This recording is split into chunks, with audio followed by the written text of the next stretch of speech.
নির্বাচনের আগে শেখ হাসিনার মতো করে রাজনৈতিক অবস্থান দখলের চেষ্টা বিএনপির। দর্শক দেখছেন জনসেবা নিউজ, আপনাদের সাথে আছি আমি মোহাম্মদ জাকির হোসেন। চলুন আপনাদেরকে মূল খবরে নিয়ে যাই। বাংলাদেশের আসন্ন জাতীয় সংসদ নির্বাচনকে সামনে রেখে দেশের রাজনীতিতে নতুন কৌশলগত অবস্থান নিতে শুরু করেছে বাংলাদেশ জাতীয়তাবাদী দল বিএনপি। আন্তর্জাতিক গণমাধ্যম আল জাজিরার বিশ্লেষণ অনুযায়ী দীর্ঘদিন ধরে সরকার বিরোধী কঠোর অবস্থানে থাকা বিএনপি এখন ধীরে ধীরে এমন এক রাজনৈতিক ভাষা ও অবস্থান গ্রহণ করছে যা এতদিন ক্ষমতাসীন আওয়ামী লীগ এবং রাতের ভোটের প্রধানমন্ত্রী শেখ হাসিনার সঙ্গে বেশি যুক্ত ছিল।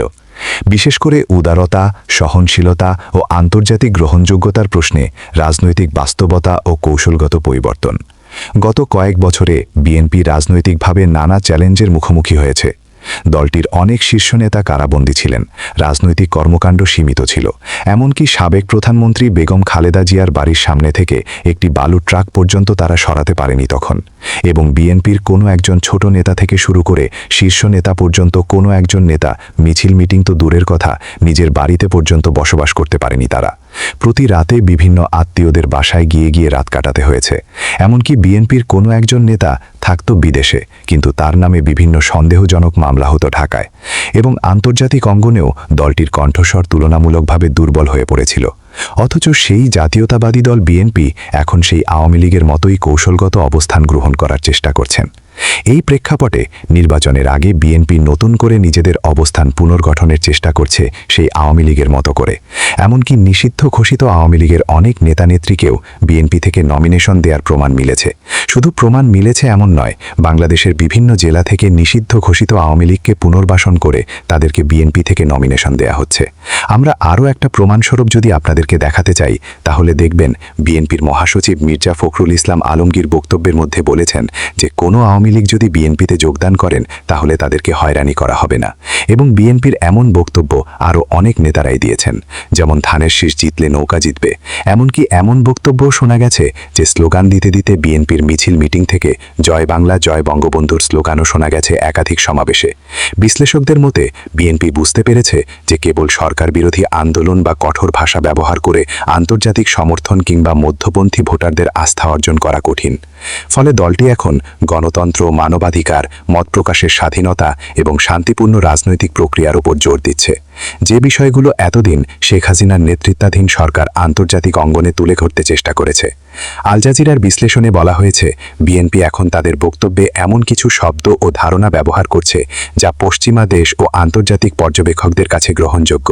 নির্বাচনকালীন পরিবেশ, অবাধ ও সুষ্ঠু ভোট, আইনের শাসন, এসব বিষয়কে সামনে রেখে দলটি নিজেদের একটি দায়িত্বশীল রাজনৈতিক বিকল্প হিসেবে তুলে ধরতে চাইছে।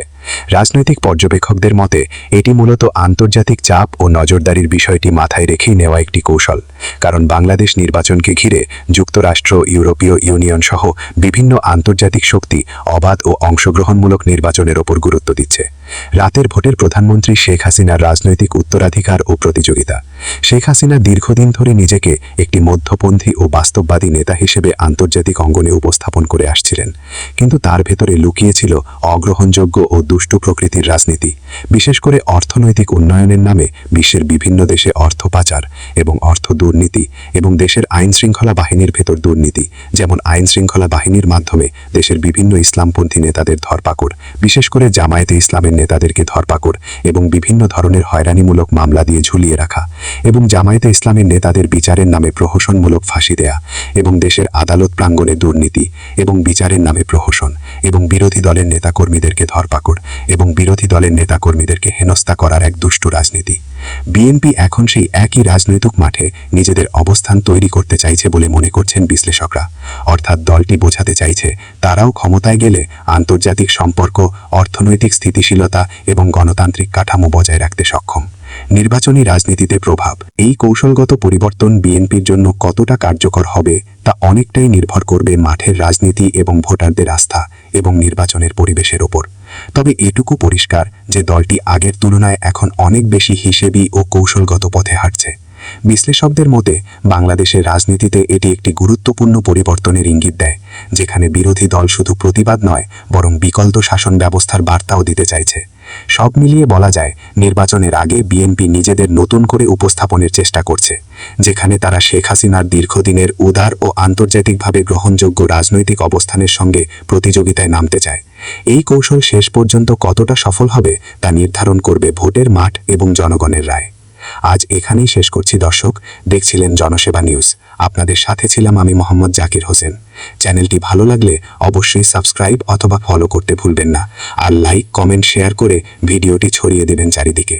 ভিডিওটা শেষ পর্যন্ত দেখার জন্য সবাইকে অসংখ্য ধন্যবাদ। আল্লাহ হাফেজ। আসসালামু আলাইকুম।